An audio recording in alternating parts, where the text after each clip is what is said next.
We may have just got a definitive answer from Phil Spencer about if Bethesda games will be heading to the PlayStation 5 or if they'll be exclusive to the Xbox ecosystem. Phil also talks about the Xbox Series X and S and which one will sell more in the long run, a little bit about Halo Infinite and if they're going to break up the campaign from the multiplayer, and mentions that the next Xbox console might already be in production. Let's talk about it, shall we?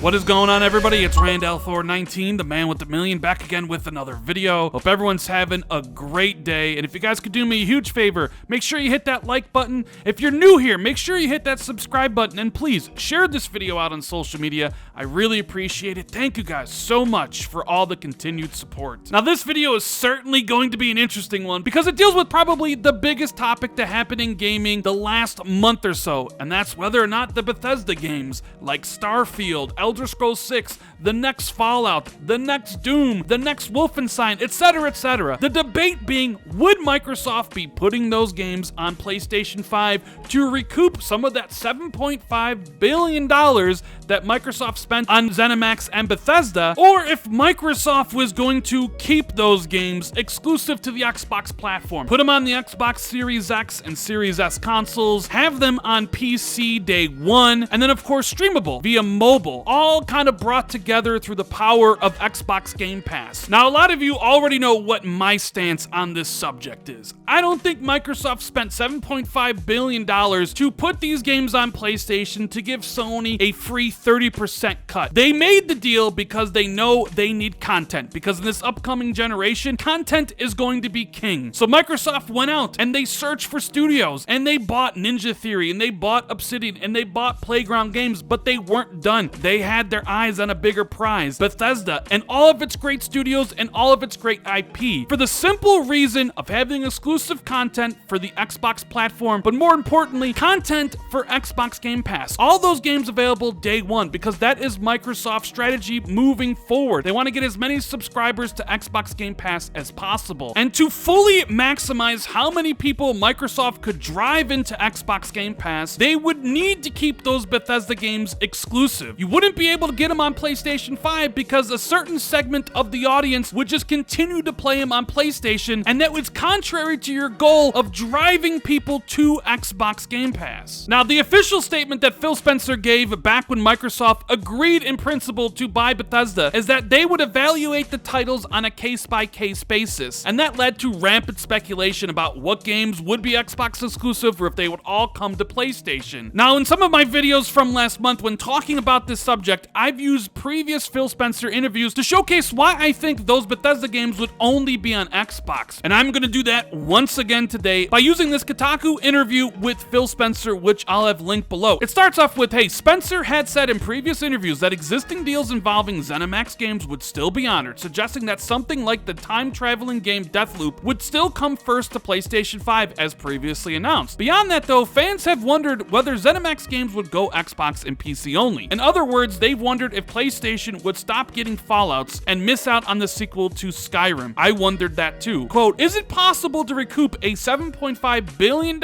investment if you don't sell Elder Scrolls 6 on the PlayStation, I asked. And Phil Spencer replied with one word: yes. A single word answer that cuts right to the heart of this whole situation. I cannot begin to tell you how many people I've seen in the media, the press, and the fanboys that basically said, well, Microsoft needs PlayStation. They need to sell those games on PlayStation 5 if they want to make their money back. They're leaving money on the table by not putting Starfield on the PlayStation 5. It would be completely unfair for PlayStation users not to get the next Elder Scrolls. I've endured that whole conversation and that whole topic for I don't know how long now, and these people just don't see the bigger picture that Microsoft is trying to accomplish here. The idea that Microsoft is leaving money on the table by not having the games on PlayStation 5 is utterly ridiculous. It's true, but it's utterly ridiculous because you can make that same argument about Nintendo and PlayStation. Well, Nintendo's leaving money on the table by not putting Animal Crossing or the next Mario game on Xbox and PlayStation. And certainly, Sony is leaving money on the table by not putting The Last of Us Part 2 on Xbox or PC. Of course, money's being left on the table, but each of those companies use their exclusive software as a reason to invest in the hardware. And because Microsoft is a little bit different than Nintendo, where the hardware isn't the be-all, end-all, it's about Game Pass, it's about PC, it's about xCloud, Microsoft is going to use those Bethesda games and the games coming from Xbox Game Studios as a reason to invest in the Xbox ecosystem, to get people to buy the consoles. And if you don't want to buy them on the console, you can buy them on PC, you can play them on mobile, and it's all held together by Xbox Game Pass, the thing that Microsoft wants to grow more than anything. Phil continues on and says, I don't want to be flip about that, he added. This deal was not done to take games away from another player base like that. Nowhere in the documentation that we put together was, quote, how do we keep other players from playing these games? We want more people to be able to play games, not fewer people to be able to go play games. But I also say in the model, I'm just answering directly the question that you asked, when I think about where people are going to be playing and the number of devices that we had, and we have xCloud and PC and Game Pass and our console base, I don't have to go ship those games on any other platform than the platforms that we support in order to kind of make the deal work for us, whatever that means. I mean, people, come on. I know that he's not directly confirming that the games won't go to PlayStation, but look at his answer. He talks about xCloud, he talks about PC, Game Pass, and the console base, the Series S and X, and he literally says he doesn't have to ship the games to any other platform than the platforms they support. Of course, these games were always going to be exclusive, and I know people ask, well, why doesn't he just come out and say 100% these games are going to be exclusive to Xbox? Why doesn't Phil just stop beating around the bush and tell everybody their full plans for the Bethesda games? But it's not that simple, because Microsoft hasn't fully purchased Bethesda yet. It's agreement in principle. The deal won't get finalized until sometime next year. So right now, Microsoft doesn't really own Bethesda, so they won't talk about their full plans, about what they expect to do with those games until they actually own the company. So for now, it'll be a case-by-case basis, but you can read through Phil's comments and get an idea of what he's thinking. They don't need to ship these games on other platforms to make their money back. They want to support their ecosystem above all others, which is xCloud, PC, Game Pass, and the consoles. And you know what? There's another answer in here, not specifically about this deal, that really does confirm in my mind that these games won't go to PlayStation, and I think most people missed it. So Stephen Totillo asked Phil Spencer about Nintendo and their relationship, and if they would bring more games to the Nintendo platform in the future. If you recall, there was a lot of rumors that Microsoft would be putting more of their games on the Nintendo Switch. They put Ori and the Blind Forest as well as Cuphead on the platform, and then Microsoft kind of pulled back and said, no, that's it. But then they released Ori and the Will of the Wisp a couple months ago on the Switch, reigniting some conversation that Microsoft might be putting more games on the Switch. Then, of course, there's the Banjo-Kazooie appearance in Smash, as well as Minecraft Steve in Smash. So are more games coming to Nintendo? This is what Phil had to say. And keep in mind, this is going to apply to PlayStation 5 and the Bethesda games. Stephen Totillo asks, where does that leave the prospect of more Xbox games coming to non-Xbox consoles? And this is why I told you to pay attention to this question, because it also applies to Bethesda games on PlayStation 5. Spencer told me that, quote, it doesn't feel sustainable to consider Xbox games on a case-by-case basis for Switch, and said, quote, in order to really support it, I would want a full Xbox ecosystem somewhere. And that probably means things like Live and Game Pass and stuff, end quote. He said something similar in July during an interview with GameStar, though the answer has changed slightly. Back then he said that, quote, the other competitive platforms aren't really that interested in having a full Xbox experience on their hardware. I cited that answer to him and asked if it was still the case with Sony and Nintendo.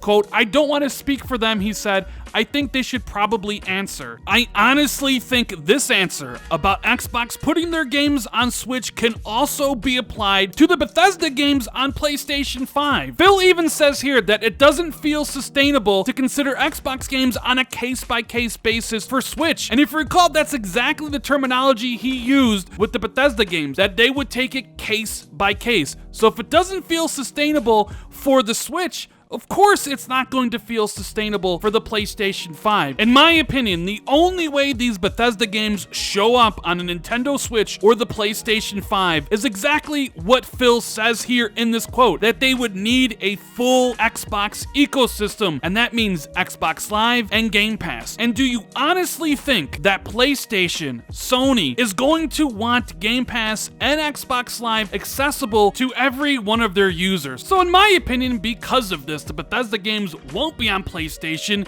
simply because they're not going to allow Xbox Live and Game Pass, and they won't be on Nintendo for the same reason. Of course, that could change. I could be completely wrong. Maybe Microsoft is working on a deal to get Xbox Live or Game Pass on those platforms, but it's like Phil said in the interview, he doesn't want to speak for them and that they should probably answer for themselves. Another thing Phil already mentioned is that they're working on the next Xbox console. It goes on whether Microsoft will eventually offer faster solid-state drives in the new Xbox consoles to compete with the blazing SSD speeds in the PS5, which are expected to radically reduce video game load times. Phil says, quote, "I think, like you've seen in the past generations, that we will iterate on hardware. We've already started, right? Our team doesn't go away when we kind of lock the spec. Some of it is cost. That's always the important thing. How do you drive down the cost of the console and the parts that are there, but also just looking at the areas in terms of what are the next iterations that you might do." So what does this really mean? Is the hardware team already working on the next generation of consoles,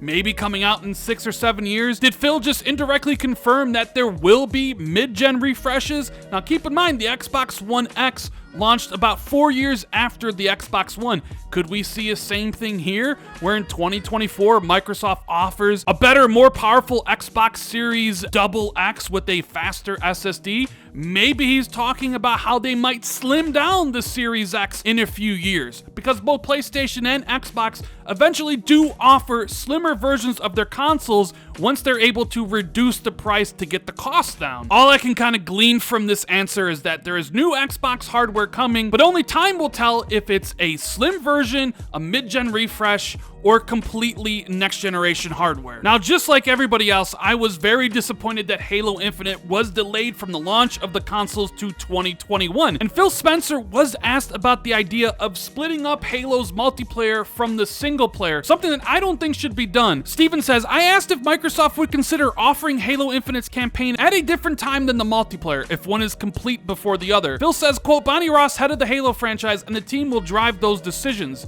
But I think we want to make sure people feel like they have a Halo experience. I think we can look at options like that." He said any decisions that would have to factor in the structure of the game and the story it's telling. So yeah, I think that's something to think about, but we want to make sure we do it right. So please, Phil, if you're watching this video, you say you want to make sure you do it right. What is right by Halo is launching a version of the game that has the full campaign, a complete beginning, middle, and end, and the full multiplayer suite. Please do not break those up. I think it's incredibly important that Halo be a complete package, and I don't care if you have to delay it to the end of 2021 to do that. I don't want to play half of Halo Infinite when it launches, whether it's the campaign first or the multiplayer later, or vice versa. I want the full Halo Infinite package day one, and I'm sure pretty much everybody else feels the exact same way. Phil also talked a little bit about Xbox Series X and S and which one would sell more this holiday and which one would sell more in the long run. At launch, Spencer expects the X to be the hotter seller, driven by the kinds of early adopters who snatch new consoles. Though he also noted that demand for the new Xboxes and the other new November console, the PlayStation 5, will cause everything to fly off store shelves in the early going. Quote, "I think we'll sell every unit of both of them that we can deliver," he said, referring to this first holiday season. Microsoft isn't releasing estimates of how many units they'll ship of either device this year, but he expects them to go fast. Quote, "I think demand is just going to outstrip supply of pre-orders. For us in PlayStation, I think the manufacturing supply chain is going to dictate market share more than anything else. And that I think over the generation, our expectation would be that price really matters and that you would see the Series S sell more." And I totally agree with Phil on that. Of course, the Series X is going to sell more this holiday. I think they're going to have more units available of the Series X than Series S, just like the PlayStation 5 is going to have more $500 editions with the disc drive than they will the digital edition. Just because Microsoft is probably not producing many Series S consoles because it costs a ton of money and they're probably losing a lot. Everybody who's going to be buying a console this holiday is going to be the super hardcore. They're interested in the Series X. But over the course of the entire generation, price really does matter. And that's why when you get to year 5 or year 6, you will definitely see the Series S has shifted more units than the Series X. Now, there's one more topic I want to talk about before I end this long video, and it's something I've seen people spread online in the past couple weeks, and that's how the Xbox Series X will only be backwards compatible with about 500 games, because certain games right now in the preview period didn't work, and some of those guys are definitely trying to die on that hill. So Steven asked on whether the Xbox One's Master Chief Collection will be supported by the Series S and X backwards compatibility, after a report that the games didn't work on one reporter's Xbox Series X preview unit. Spencer said that some games may not have cleared testing in time for some of the hands-on previews, but also noted that anything that people can see that he plays has to be running on a Series X or S, since that's all he now uses. Quote, "I don't have any questions about those games," end quote. And according to his Xbox profile, Spencer last played the Master Chief Collection on October 6th. Once again, the guys who were always wrong will continue to be always wrong. Just because certain games didn't work with the preview units, they thought those games wouldn't work at all at launch, even though it was Microsoft's stated intent that all the Xbox One games, except for the Kinect games, would work at launch. And Phil pretty much is saying that. He doesn't have any questions about those games because he knows they already work. Now, I know this was a very long video, but honestly, there was so much here to cover, and I didn't cover everything. The Bethesda topic is always juicy. People are going back and forth about it, even right now. But let me know what you think in the comments below. Do you think the Bethesda games will come to PlayStation, or will they be exclusive to Xbox? Let me know in the comments below.